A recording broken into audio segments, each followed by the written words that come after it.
siang, sore, malam. Terima kasih udah ngeklik video ini.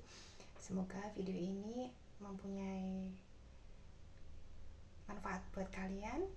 Dan ya, langsung ya. Hari ini adalah sebagai orang Kristen, kita memperingati hari ini sebagai hari kenaikan Tuhan Yesus. Setelah kita kemarin Jumat Agung, kita peringati wafatnya Tuhan Yesus Kristus. Hari Paskah kita peringati sebagai kebangkitannya dari alam maut. Kemudian 40 hari setelahnya Tuhan Yesus naik ke surga. Ya, tapi rentan 40 hari itu tentu saja ada banyak peristiwa ya. Peristiwa penampakan Tuhan Yesus. Yesus membersamai murid-murid dalam perjalanan ke Emmaus. Kemudian Yesus mengadakan perjamuan makan juga bersama murid-murid, di mana iman mereka diteguhkan dan mereka semakin percaya bahwa kebangkitan itu nyata adanya. Tuhan Yesus sudah membuktikannya. Dia mengalahkan maut, dan nantinya dengan kita percaya pada Tuhan Yesus, kita juga akan dibangkitkan sama seperti Tuhan Yesus. Jadi ketika kita menerima baptisan, itu adalah cara kita merespon keselamatan yang sudah diberikan oleh Tuhan melalui pengorbanannya di kayu salib. Kemudian lewat perbuatan kita menunjukkan iman percaya kita, maka nanti pada akhirnya nanti setelah mati kita akan dibangkitkan sama seperti Tuhan Yesus Kristus yang telah bangkit. Oke, 40 hari setelah Yesus bangkit, kemudian naik ke surga, yang kita peringati sekarang ini ya. Kalau tahun 2025 ini kita peringati di tanggal 29 Mei. Oke.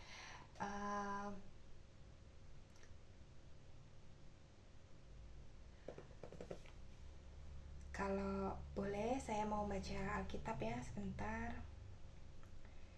Dari Lukas, bacaan hari ini dari Lukas 24 ayat 46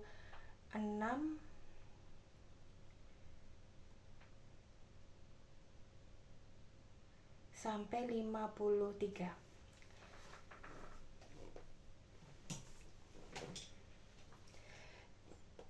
Katanya kepada mereka, yaitu Tuhan Yesus ya, ada tertulis demikian, Mesias harus menderita dan bangkit dari antara orang mati pada hari yang ketiga. Dan lagi dalam namanya berita tentang pertobatan dan pengampunan dosa harus disampaikan kepada segala bangsa, mulai dari Yerusalem. Kamu adalah saksi dari semuanya ini, dan aku akan mengirim kepadamu apa yang dijanjikan Bapakku. Tetapi kamu harus tinggal di dalam kota ini sampai kamu diperlengkapi dengan kekuasaan dari tempat tinggi. Demikianlah sabda Tuhan, terpujilah Kristus. Oke. Ya, itulah tujuan saya membuat channel ini, karena berita tentang keselamatan pertobatan harus diberitakan kepada seluruh bangsa ya. Jadi pertobatan harus terjadi. Pertobatan adalah jalan kita menuju kepada kekudusan, supaya kita nantinya layak bersatu dengan Tuhan Yesus dalam perjamuan anak domba. Oke, berhubungan dengan video yang sebelumnya, bagaimana saya menjalani hari saya, ya hari ini khotbah Romo tentang salah satunya membahas tentang Paulus, bagaimana Paulus mengalami kebutaan sebelum akhirnya dia belajar kepada Santo Petrus ya. Kemudian dia menjadi pengikut Yesus yang sangat militan, dia memberitakan tentang Injil ke seluruh bangsa-bangsa ya waktu itu. Kemudian bagaimana beliau ini menjadi santo yang sangat-sangat menginspirasi dengan banyak-banyak suratnya. Saya merasakan ya bahwa ternyata memang untuk menjadi seseorang yang sungguh apa istilahnya tuh militan militan tuh artinya maksudnya berpegang teguh ya. Kita tuh memang harus mengalami, kalau mungkin Santo Paulus tuh mengalami kebutaan, dimana dia ternyata dia tidak paham apa-apa, padahal dia sebelumnya adalah orang Farisi ya. Dia tuh ahli Taurat, dia memiliki pengikut, kemudian dia memiliki jabatan lah sebagai orang Farisi. Dia juga orang memiliki KTP Romawi. Secara agama dia juga punya kedudukan, secara duniawi juga dia punya nama lah, maksudnya dia punya KTP Romawi juga kan. Makanya dia dihukum bukan disalib, karena dia punya KTP Romawi, dan dia juga ada sidang juga sebelum dia dihukum. Oke. Jadi saya merasakan benar bahwa ternyata saya nggak tahu apa-apa. Saya pikir saya sudah tahu, saya pikir saya sudah mengenal Tuhan dalam pergumulan hidup saya. Ternyata bahwa peristiwa kemarin yang terjadi, yang saya ceritakan di sebelumnya, itu membuat saya paham bahwa ternyata aku nggak tahu apa-apa. Ternyata aku harus belajar benar-benar bagaimana mengenali diriku, bagaimana mengalami pertobatan dan menjalankannya setiap hari, setiap saat. Nggak hanya sekali aja, nggak hanya minta ke Tuhan, aku bertobat, aku menyesal, tapi juga harus ada karya nyata ya. Jadi ada pertobatan, ada pembalikan diri. Kalau bertobat itu kan metanoia ya, berbalik arah. Artinya dari yang semula kita seperti apa, kemudian kita menjadi seperti apa. Kalau kemarin ya, oke, saya menceritakan kalau saya pribadi ya.